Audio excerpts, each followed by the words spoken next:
Kalau ngomongin tontonan gelut yang paling populer buat anak-anak muda era 90-an hingga 2000-an, itu bukan UFC, melainkan WWE atau SmackDown. Anak-anak yang tumbuh di era 90-an sampai awal 2000-an pasti tahu yang namanya Rey Mysterio, John Cena, sampai Big Show.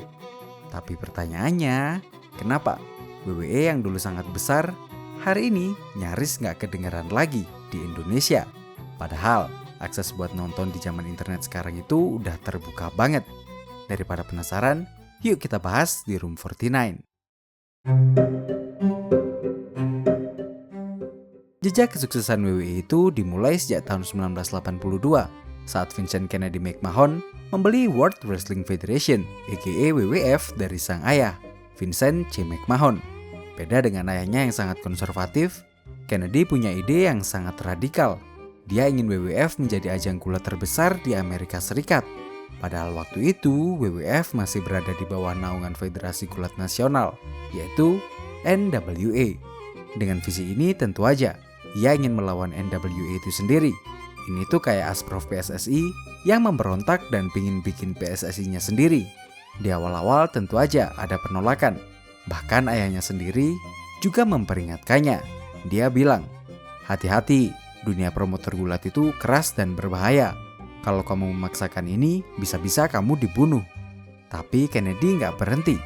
Dia tetap kekeh dengan tujuannya. Dan untuk meraihnya, ia mulai menyusun rencana.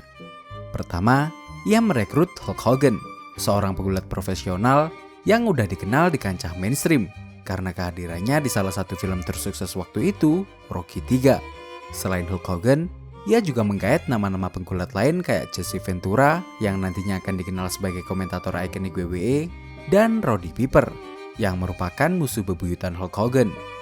Kedua adalah mengenalkan eventnya ke publik luas. Dengan bergabungnya Hulk Hogan, posisi WWF jadi lebih kuat.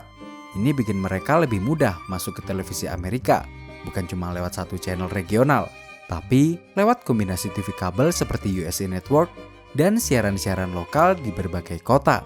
Penayangan di TV ini sangat krusial, karena untuk pertama kalinya, pegulat WWF bisa dikenal secara nasional, bukan cuma di satu wilayah aja.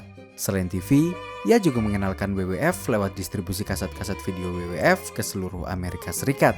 Di era sebelum internet, ini adalah salah satu cara paling efektif buat ngenalin WWF ke orang-orang yang bahkan belum pernah nonton wrestling sebelumnya.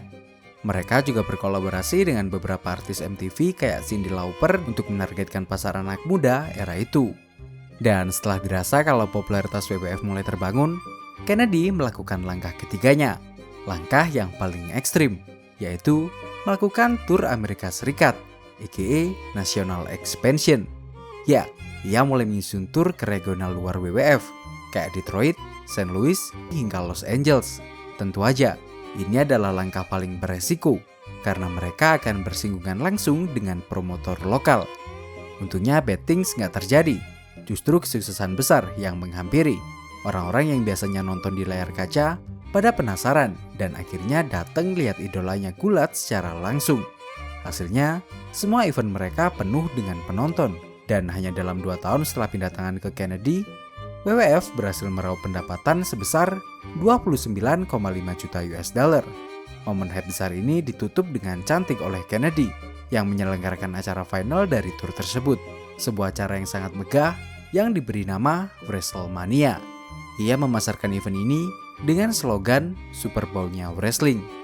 Yang menarik, hanya ada 2 opsi untuk melihat pertandingan ini secara langsung, yaitu dengan datang langsung ke Madison Park Garden atau bayar pay-per-view lewat bioskop dan agensi yang telah mengantongi hak siarnya.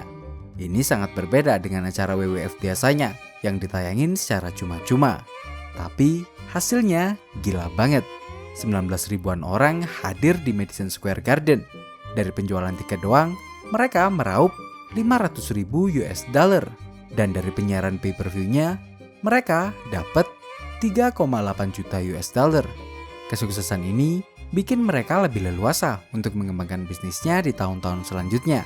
Di era 90-an hingga 2000-an, WWE bikin weekly TV show, yaitu Monday Night Raw, SmackDown, hingga membeli WCW dan ECW. Tapi sebenarnya, apa sih bedanya? Kenapa harus bikin banyak banget dengan nama yang berbeda-beda? Dan yang paling penting, kenapa namanya berubah dari WWF ke WWE? Yuk kita bahas di chapter selanjutnya.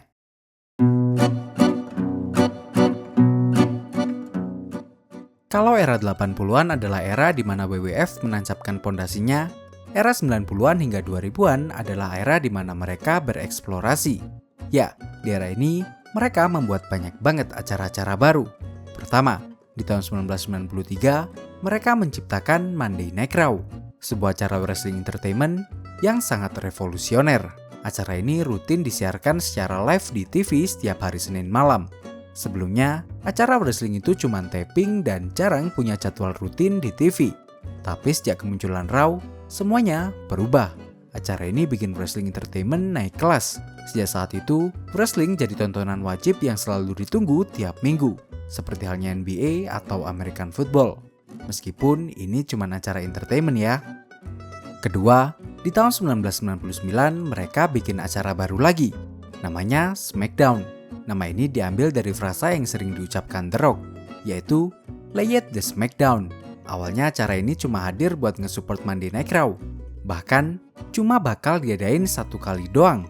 Tapi siapa sangka, acara ini justru meledak. Dan akhirnya dibikin live dan rutin sama seperti Monday Night Raw. Acara ini jugalah yang bikin mereka mengglobal. Tokoh-tokoh nyentriknya kayak Rey Mysterio, Kurt Angle, hingga Guerrero bersaudara bikin acara ini gampang dicerna dan diingat oleh penonton mancanegara yang tidak berbahasa Inggris, kayak Indonesia. Kita nggak perlu ngerti garis besar story-nya. Cuma dengan lihat orang-orang unik ini gelut, kita udah terhibur. Ketiga, mereka mengakuisisi ECW dan WCW di era awal 2000-an. Ya, sejak kesuksesannya menghelat acara mingguan live bersama Raw, ternyata banyak juga promotor wrestling lain yang ikut-ikutan.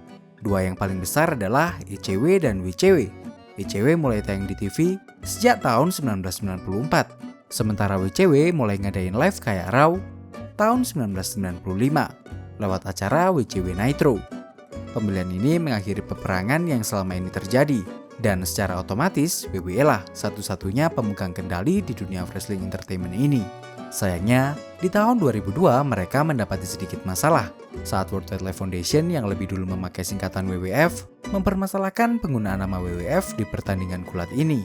Mereka menganggap kalau WWF pimpinan Pak McMahon ini merusak citranya. Karena itulah, WWF akhirnya mengubah namanya jadi WWE. Huruf E diambil dari kata entertainment. Ini semakin menegaskan kalau sebenarnya acara mereka ini cuma pertunjukan, cuma hiburan yang dikemas dengan pergulatan.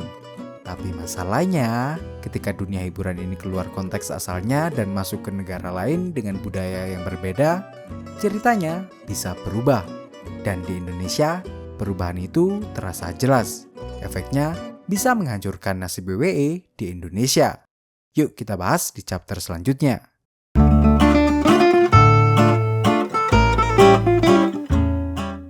Masuknya virus WWE di Indonesia dimulai pada tahun 2000. Saat salah satu acara mereka, SmackDown, mulai ditayangin di stasiun TV nasional RCTI. Dulu di Indonesia sih acaranya hampir selalu tayang malam banget. Secara logika, harusnya ini jadi tontonan orang dewasa.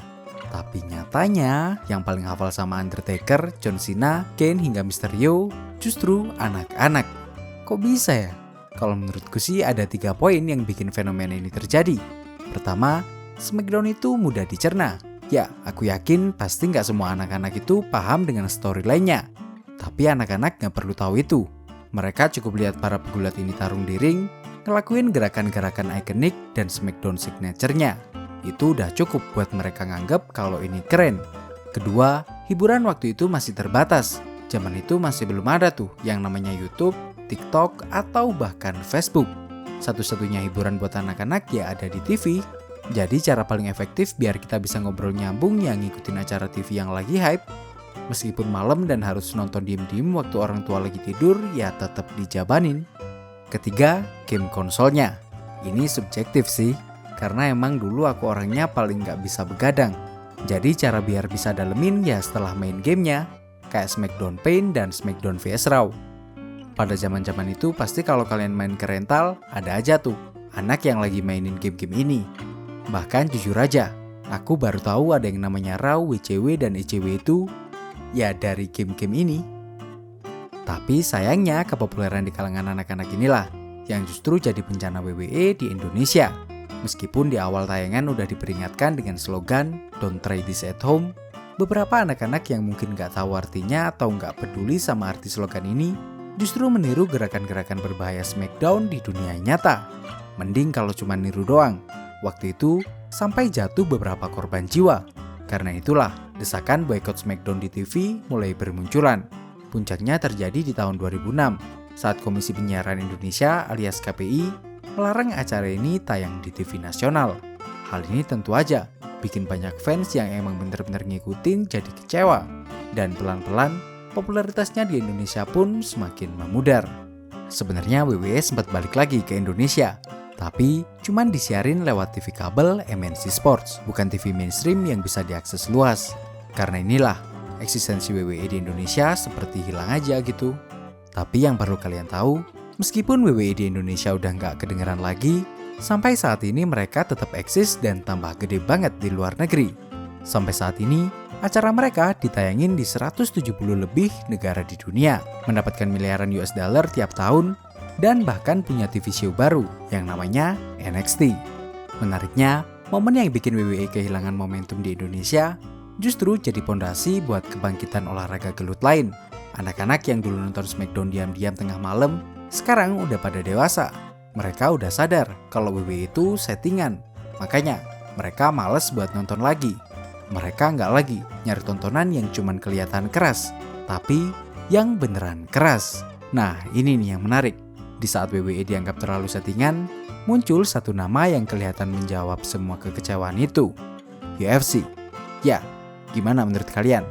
Menarik gak kira-kira kalau kita lanjutin video ini ke UFC? Kasih tahu di kolom komentar ya. Terakhir, ada fun fact nih.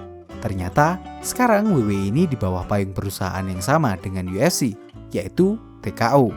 Sampai di sini, jangan lupa like, share, dan subscribe Room49 kalau kalian suka video ini. Jangan lupa juga follow IG kita di @room49.id buat info-info menarik lainnya. Terakhir, kalau ada salah kurangnya, mari kita diskusikan di kolom komentar. Thank you.